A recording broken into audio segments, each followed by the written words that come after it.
اور پارٹی 2018 کے الیکشنز میں کامیابی حاصل کرے گی. میرا خیال ہے پہلے ناز بلوچ صاحب کو کہتے ہیں کر لیں، پھر آپ کے جو سوالات ہوں گے تو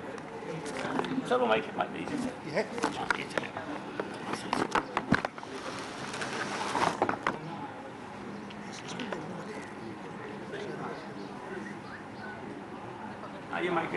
بسم اللہ الرحمن الرحیم. سب سے پہلے تو میں شکریہ ادا کرتی ہوں عزیز فریال تالپور کا اور چیف منسٹر سندھ مراد علی شاہ صاحب کا، جو یہاں پہ انہوں نے مجھے ویلکم کیا اس پارٹی کے اندر. پاکستان پیپلز پارٹی کے ساتھ جو وابستگی ہے وہ میں یوں سمجھتی ہوں کہ شاید یہ کہنا غلط نہ ہوگا کہ آج میں اپنے آپ کو ایسا محسوس کر رہی ہوں کہ میں دوبارہ اپنے گھر لوٹ کر آ چکی ہوں، کیونکہ میرے والد صاحب ذوالفقار علی بھٹو شہید کے ساتھ انہوں نے جب پاکستان پیپلز پارٹی کی فاؤنڈیشن رکھی تو حالہ کنونشن میں انہوں نے جوائن کیا، اور پاکستان پیپلز پارٹی کے ساتھ ان کی ایک طویل عرصے کی جدوجہد ہے. مجھے یہاں پہ دیکھ کر کافی لوگ چونک رہے ہوں گے اور حیران بھی ہو رہے ہوں گے کہ پاکستان تحریک انصاف کی ایک اسٹانچ سپورٹر، ایک ایسی آواز، ایک ایسا شخص جس نے میں نے بنیادی طور پہ پاکستان تحریک انصاف میں جب قدم رکھا تو ایک کراچی کی بیٹی ہونے کی حیثیت سے، ایک سندھ کی بیٹی ہونے کی حیثیت سے میں نے پاکستان تحریک انصاف میں عمران خان کی لیڈرشپ کے اندر اپنی جو ہے خدمات کو سر انجام دیا، جو کہ کسی سے ڈھکی چھپی نہیں ہے. کراچی کے معاملات ہوں، یہاں پہ جو وائلنس تھا، جو یہاں کے حالات تھے برے، ان برے حالات میں ایک ہمت اور جرأت کے ساتھ ایک خاتون ہوتے ہوئے سب سے پہلے اگر آواز پی ٹی آئی میں سے کسی نے اٹھائی تو وہ میں نے اٹھائی. اور میں سمجھتی ہوں کہ میری جو قربانیاں پی ٹی آئی کے لیے ہیں وہ بالخصوص عمران خان صاحب کی قیادت تو اپنی جگہ، لیکن حقیقتاً پاکستان کے لیے میری وہ قربانیاں رہی ہیں. پی ٹی آئی میں دھرنے کے اندر ہو، جو میری اسٹرگل تھی ایک دھاندلی زدہ الیکشن کے خلاف دھرنے میں، آپ نے دیکھا، اور میڈیا کے تمام لوگ میری خدمات سے آشنا ہیں، اور پاکستان تحریک انصاف کے جو ورکرز پورے پاکستان میں ہیں، میں سمجھتی ہوں کے ٹی کے سے لے کر سندھ تک ہر ورکر اس چیز کی گواہی دیتا ہے کہ ناز بلوچ ہمیشہ ورکر کے ساتھ کھڑی رہی، اور پارٹی کے لیے جو قربانیاں دی ہیں وہ سب اس چیز کی وٹنس ہیں، سب اس چیز کی گواہی دیتے ہیں. میرا سفر جو تحریک انصاف سے موو ہو کے آج پاکستان پیپلز پارٹی کی طرف آیا، اس کی کچھ بنیادی وجوہات ہیں جو میں آپ سے شیئر کرنا چاہتی ہوں. میری سیاسی تربیت، چونکہ میرے والد صاحب ذوالفقار علی بھٹو صاحب کے ایک کی ٹریننگ کے تحت ان کی سیاسی تربیت ہوئی، تو میری تربیت بہت ہی جمہوری انداز میں ہوئی ہے. اس لیے میں کیچڑ اچھالنا نہیں چاہتی اس پارٹی پہ جس پارٹی کے ساتھ میرا ایک اچھا وقت گزرا، اور 7 سال زندگی کا ایک طویل عرصہ ہوتا ہے وہ میرا اس پارٹی کے ساتھ گزرا. اور میں نے پی ٹی آئی کے ہی ٹکٹ پہ کراچی جیسے شہر سے ایک مشکل علاقے سے الیکشن لڑ کے یہ پروف کیا کہ میں کوئی پیراشوٹ لینڈر نہیں تھی. میں نے خدمت کی، عوام کی خدمت کے ایک جذبے کے ساتھ میں سیاست میں آئی. پی ٹی آئی نے ایک نعرہ لگایا، نوجوانوں کا نعرہ لگایا، تبدیلی کا نعرہ لگایا، لیکن آج مجھے بہت افسوس ہوتا ہے یہ کہتے ہوئے کہ تبدیلی کا نعرہ لگاتے لگاتے یہ پارٹی خود تبدیل ہو گئی. اور یہ کہنا غلط نہیں ہوگا اگر میں کہوں کہ یہ وہ سحر نہیں جس کی ہمیں تلاش تھی.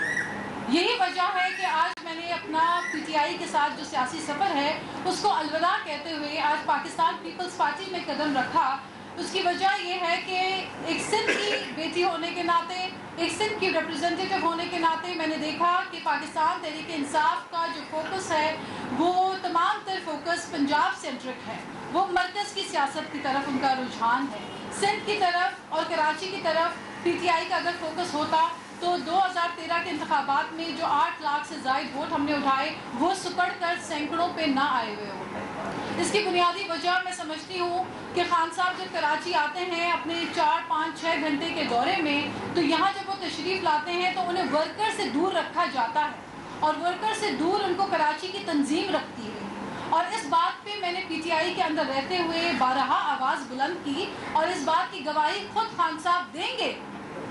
کہ میں نے ہمیشہ خان صاحب کو اس چیز کی طرف ان کی توجہ مرکوز کرائی کہ کراچی کو وقت دیں، سندھ کو وقت دیں، یہاں پہ جو ورکر ہے وہ ناراض ہو رہا ہے اور وہ پارٹی چھوڑ کے جا رہا ہے، مختلف پولیٹیکل پارٹیز میں جا رہا ہے، اور جو نظریاتی ورکر ہے وہ کچھ یوں بھی مایوس ہوا کہ آج خان صاحب کے لیفٹ اور رائٹ جو لوگ کھڑے ہیں، نہ تو وہ یوتھ ہیں، نہ وہ نوجوان ہیں، نہ ان میں سے ایک بھی سندھ کی جو ہے ترجمانی کرتا ہے۔ تو یہ تمام محرومیاں محسوس کرتے ہوئے میں نے جب ایک طرف دیکھا کہ یہاں پہ ایک پولیٹیکل پارٹی سندھ کے اندر بالکل موجود ہے، پاکستان کی ایک ایسی پولیٹیکل پارٹی جسے نصف سینچری ہوئی ہے، جس کے فاؤنڈیشن کو لے کرتے ہوئے نصف سینچری قبل ذوالفقار علی بھٹو نے شہید ذوالفقار علی بھٹو صاحب نے اس کی فاؤنڈیشن پر بنیاد رکھی، اور اس کے بعد محترمہ شہید بے نظیر بھٹو صاحبہ کی انتھک محنت، جن کو ہمیشہ میں نے پی ٹی آئی میں رہتے ہوئے بھی اپریشیٹ کیا اور سراہا اور ایڈمائر کیا، اور میں آج بھی دیکھ رہی ہوں کہ میرے ساتھ موجود ہیں فریال طالپور صاحبہ، جنہوں نے خواتین کو پاکستان پیپلز پارٹی کی خواتین کو وہ عزت و احترام دی اور ان کو ڈیسیجن میکنگ کیٹیگری میں لے کر آئے اور ہمیشہ ان کو اپنے ساتھ صف اول میں رکھا۔ تو ایک تو کچھ وجوہات میں جس طرح میں نے بتایا کہ ایک یوتھ کی ریپرزنٹیشن اس طرح سے نہیں ہے جس کی پرومس پی ٹی آئی میں ہوئی تھی۔ پھر دوسری بات یہ ہے کہ میں نے محسوس کیا میل شوونزم کی، کافی حد تک میں نے کمپلینٹس کی کہ اس پارٹی میں میل شوونزم ہے، اور میل شوونزم جب میں کہتی ہوں تو اس کا مطلب یہ ہوتا ہے کہ تمام تر فیصلوں میں پارٹی کے صرف مرد حضرات جو ہے وہ شامل ہوتے ہیں، خواتین کو وہ فیصلہ کرنے کی ڈیسیجن میکنگ کمیٹیز کے اندر وہ ریپرزنٹیشن حاصل نہیں ہے۔ تو میں زیادہ کچھ نہیں کہنا چاہوں گی، میں نے جو کمپلینٹس خان صاحب سے کی ہیں میں ان سے یہی گزارش کرتی ہوں کہ وہ اپنی پارٹی کے اندر، اب چونکہ میرا سفر پی ٹی آئی کے ساتھ ختم ہو چکا ہے، میری گڈ وشز ہیں کہ وہ پارٹی کی مزید جو کارکنان جو ناراض ہیں، جو لوگ پارٹی کے ایشوز کے اوپر اپنی آواز بلند کرتے ہیں، ان کی نہیں سنوائی ہوتی، ان لوگوں کی آواز سن لیں تاکہ جو بچی کچی پارٹی تنظیم سندھ کے اندر موجود ہے تو وہ ان کے ساتھ انٹیکٹ رہے۔ اور میری قربانیوں کی جہاں تک بات ہے، مجھے اندازہ ہے کہ ابھی چونکہ میں ایک سوشل میڈیا کے اندر پی ٹی آئی کی ایک بہت بڑی اسٹرانگ پرسن تصور کی جاتی ہوں، تو میں ان سے بھی گزارش یہی کرتی ہوں، یہی بتانا چاہتی ہوں کہ پی ٹی آئی کے وہ لوگ، وہ جو نیا چہرہ ہے، وہ جو نوجوان ہے، اس کی ترجمانی سوشل میڈیا تک ضرور ہے، لیکن تنظیم سازی کا عمل جو ہے اس کو اتنی بری طرح ڈیمیج کیا ہے، کیونکہ بالخصوص کراچی میں، سندھ میں اے پولیٹیکل لوگوں کو، غیر سیاسی لوگوں کو جب بار بار میوزیکل چیئر کھیل کر 4 لوگوں کو بار بار انہی کو سندھ کا صدر، کراچی کا صدر بار بار بنایا جائے گا تو نتیجہ وہی نکلے گا جو پچھلے 20 سالوں سے نکلا تھا۔ تو میں زیادہ گلے شکوے کرنے کے بجائے میں سمجھتی ہوں کہ چونکہ میں نے آج اپنا سفر پیپلز پارٹی کے ساتھ آغاز کیا ہے، اور یہ سفر جو ہے میں سمجھتی ہوں کہ محترمہ بے نظیر بھٹو شہید کی آئیڈیالوجی کو آگے لیتے ہوئے آج بلاول بھٹو زرداری صاحب جو ہے وہ نوجوانوں کی صحیح ترجمانی کرتے ہوئے true representation of the youth کر رہے ہیں، وہ نوجوانوں کی ترجمانی کر رہے ہیں، اور ایک ایسا بیڑا انہوں نے اٹھایا ہوا ہے۔ میں سمجھتی ہوں کہ اتنی بڑی قربانی کے بعد، اپنی والدہ کی شہادت کے بعد، ایک عظیم قربانی کے بعد آج اگر وہ دوبارہ پاکستان کے اندر آ کے سیاست کر رہے ہیں تو میں سمجھتی ہوں کہ آج ہر نوجوان کا فرض ہے کہ ان کا ساتھ دیں، ان کو مضبوط کریں، اور ان کے اس مہم میں، اس اسٹرگل میں پاکستان کی خدمت کرنے کے لیے ان کا ساتھ دیں۔ تو that's all what I want to say, and باتیں تو کافی کچھ ہیں، لیکن جس طرح میں نے پہلے عرض کیا کہ میں گلے شکوے کرنے کے بجائے اپنی پرفارمنس، اپنی کارکردگی اور اپنی کمٹمنٹ جو پاکستان کے ساتھ ہے، میری جو کمٹمنٹ ہے وہ پاکستان، میں نے پی ٹی آئی میں جو کام کیا وہ پاکستان کے لیے کیا، اور آج میں پیپلز پارٹی میں بھی جو کام کروں گی وہ انکنڈیشنلی میں اس پارٹی کے اندر میں نے شمولیت اختیار کی ہے آج، اور مجھے جو ریسیپشن ملا ہے، جس طرح سے مجھے ویلکم کیا گیا ہے، اس کے لیے میں بے انتہا شکر گزار ہوں تمام پیپلز پارٹی کی قیادت کا۔ اور مجھے پیپلز پارٹی کو آپٹ کرنے کے لیے مجھے جو چیز سب سے زیادہ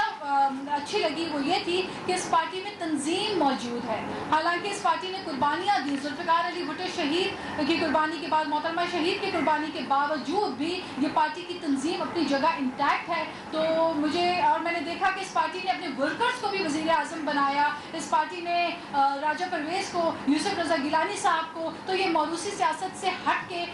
ورکرز کو اپنے آگے لے کر آئے، اور